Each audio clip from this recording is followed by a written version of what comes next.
राजकीय कला महाविद्यालय कोटा की बीए पार्ट सेकंड के हिंदी साहित्य के सभी छात्रों का आज इस कक्षा में हम एक बार फिर स्वागत करते हैं।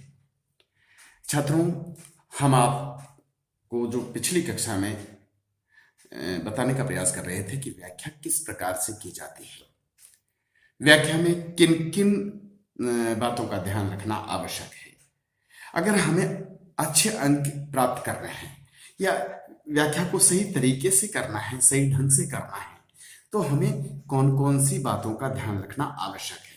हमने पिछली कक्षा में भी आपको ये स्पष्ट कर दिया था, ये बताने का प्रयास किया था कि जब भी आप व्याख्या करने बैठते हैं किसी भी पद्यावतरण की या गद्यावतरण की, चाहे गद्य हो चाहे पद्य हो, किसी भी गद्य खंड की या पद्य खंड की व्याख्या जब आप करने बैठते हैं तो आपको जो मुख्य मुख्य बातें हैं उनका ध्यान रखना आवश्यक है। जैसे मैंने आपको बताया था, पिछली कक्षा में भी मैंने आपको ये समझाने का प्रयास किया था कि भाई देखिए, जब भी आप व्याख्या करते हैं तो आप सबसे पहले संकेताक्षर लिखेंगे। और संकेताक्षर में मैंने बताया था कि जैसे जो प्रारंभ का जो शब्द है उसको लिखेंगे और डॉट डॉट करके अंतिम शब्द लिखेंगे, एक दो अंतिम शब्द और एक दो प्रारंभ के शब्द।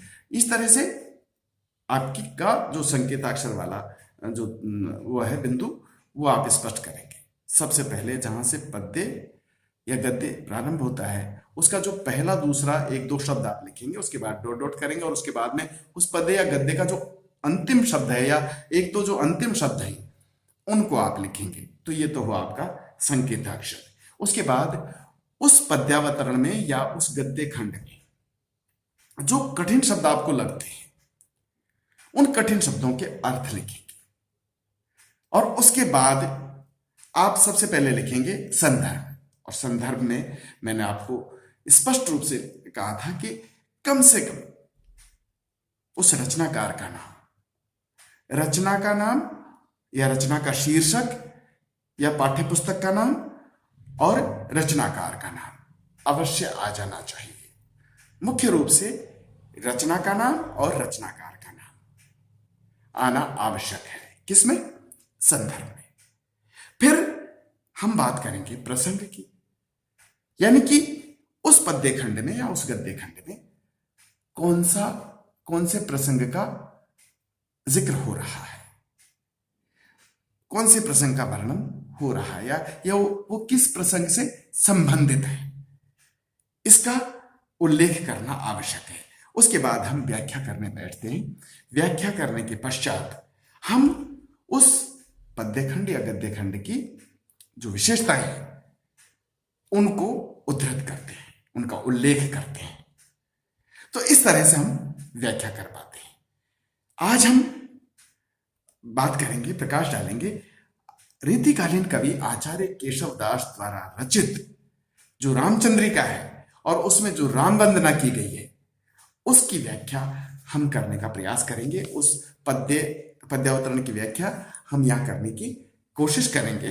तो यहाँ पर जो उनका पद्य दिया गया है, जो राम वंदना दी गई है, वो इस तरह से है।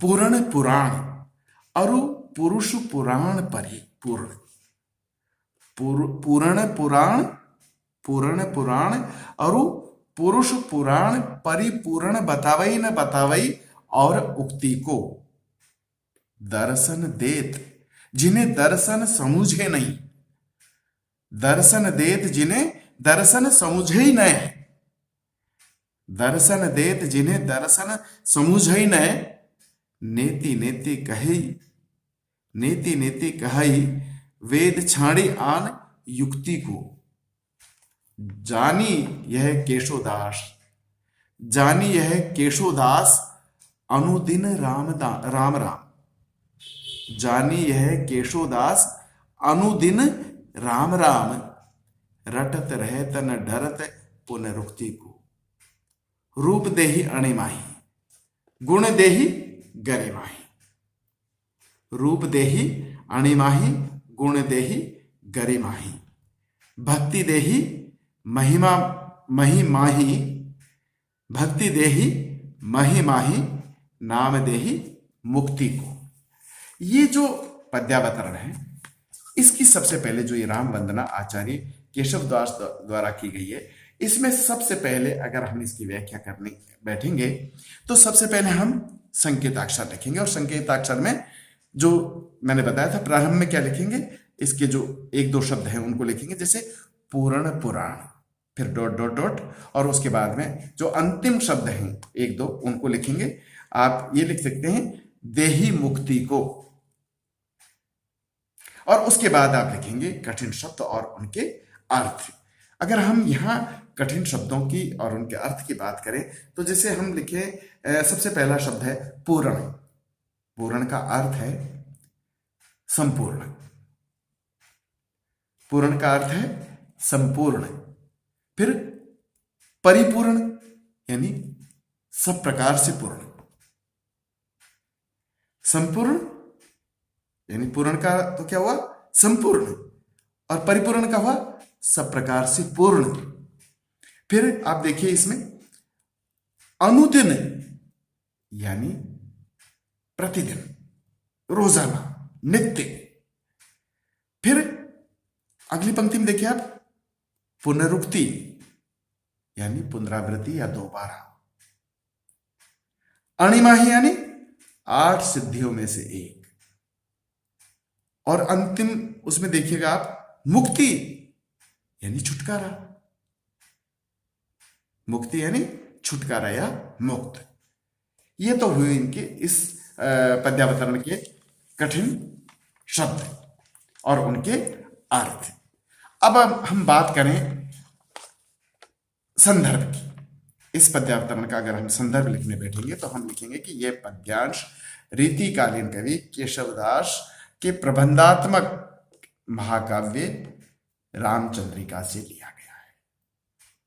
यह पद्यांश रीतिकालीन कवि केशवदास के प्रबंधात्मक महाकाव्य रामचंद्रिका से लिया गया है। यह तो हुआ इसका संदर्भ। यह तो हुआ इसका संदर्भ। अब अगर हम प्रसंग की बात करें तो भाई देखिए यहां पर हम ये लिखेंगे सीधा सीधा कि कौन से प्रसंग से हैं। यहां पर केशवदास जी, इस पद्यावतरण में आचार्य केशवदास जी श्री राम वंदना करते हैं, अपने आराध्य का गुणगान करते हैं, उनकी महत्ता का बखान करते हैं। इस राम वंदना में क्या कर रहे हैं, श्री राम की वंदना करते हैं, उनके गुणों का बखान करते हैं, गुणगान करते हैं, उनकी महत्ता का गुणगान कर रहे हैं। यह हुआ इसका प्रसंग।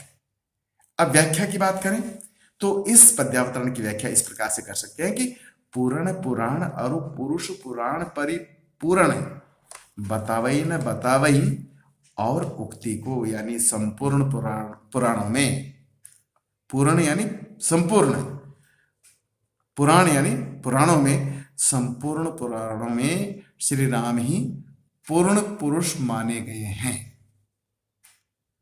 और परिपूर्ण बतावई न बतावई और उक्ति को, संपूर्ण पुराणों में श्री राम ही पूर्ण पुरुष माने गए हैं, सभी प्रकार से उन्हें परिपूर्ण माना गया है। वे पूर्ण ब्रह्म हैं जिनका कोई प्रारंभ और अंत नहीं। दर्शन देत, जिन्हें दर्शन समझे न, जिन्हें दर्शन नहीं समझ सकते, वे श्री राम अपने भक्तजनों को सहज में ही दर्शन दे देते हैं। दर्शन देत, जिन्हें दर्शन समझे ही नहीं, जिन्हें दर्शन समझे ही नहीं यानी जिन्हें दर्शन नहीं समझ सकता, वो श्री राम अपने भक्तजनों को सहज में ही दर्शन दे देते हैं। और फिर आगे लिखते हैं, नेति नेति कहे वेद छाड़ी आन युक्ति को। वेद भी भेद युक्ति को छोड़कर उनका वर्णन करते हैं। नेति नेति कहे वेद छाड़ी आन युक्ति को, जानी यह है केशवदास अनुदिन राम राम। यानी कि वेद भी भेद युक्ति को छोड़कर उनका वर्णन करते हैं। महाकवि केशवदास ये जानते हुए नित्य राम नाम का जप करते हैं, स्मरण करते हैं, उनकी महिमा का बखान करते हैं, है ना। ये जानते हुए राम नित्य केशवदास जी रोजाना नित्य यानी दिन प्रतिदिन राम राम का जप करते हैं, स्मरण करते हैं, वे राम को रटते रहते हैं। उन्हें श्री राम पर विश्वास है। रटत रहत न डरत पुनरुक्ति को, वे श्री राम को रटते रहते हैं, उनका नाम स्मरण करते रहते हैं, और वे पुनरावृत्ति अथवा पृष्ठ पेषणता की चिंता नहीं करते हैं। रटत रहत न डरत पुनरुक्ति को, यानी पुनरावृत्ति की वो चिंता नहीं करते हैं। उनका रूप देही आणिमाई अथवा उनका रूप और गुण देही महिमाई, गुण देही गरिमाई, रूप देही अणिमाही गुण देही गरिमाई। उनकी भक्ति महिमा और उनका नाम, वो नाम स्मरण करते रहते हैं, और उनका रूप ही अणिमा और गुण गरिमा है। श्री राम का रूप अणिमा है, गुण गरिमा है। तो रूप देही अणिमाई गुण देही गरिमाई भक्ति देही महिमाई, तथा उनकी भक्ति महिमा और उनका नाम स्मरण, अर्थात उनका नाम स्मरण सभी प्रकार से नाम देही मुक्ति को, उनका नाम स्मरण सभी प्रकार से मुक्ति प्रदायक है, मोक्ष देने वाला है, मुक्ति को प्रदान करने वाला है, छुटकारा देने वाला है। तो यहां पर ये राम वंदना है। केशवदास जी राम के नाम स्मरण करते हैं, उनकी महिमा का गुणगान करते हैं, और वो कहते हैं कि जो नाम स्मरण है उनका, वही उनको मुक्ति देने वाला है। नाम देही मुक्ति को, वही उनको नाम मुक्ति देने वाला है, मोक्ष प्रदान करने वाला है, छुटकारा देने वाला है।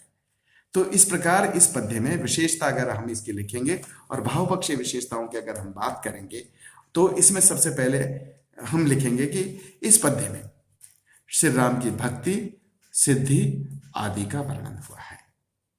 इस पद्यावतरण में श्री राम की भक्ति सिद्धि आदि का वर्णन हुआ है। और यदि इसकी जो कला पक्ष की विशेषताएं देखेंगे तो इसमें अनुप्रास और यमक अलंकारों का प्रयोग देखा जा सकता है। इस प्रकार छात्रों, ये व्याख्या जो ये पद्यावतरण है, ये जो पद्य खंड है, इसकी इस प्रकार से हम व्याख्या कर सकते हैं।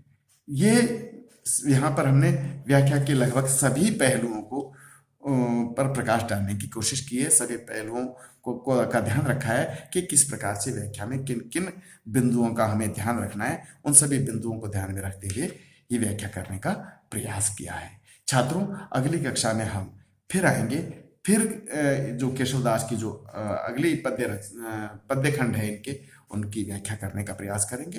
तब तक के लिए नमस्कार।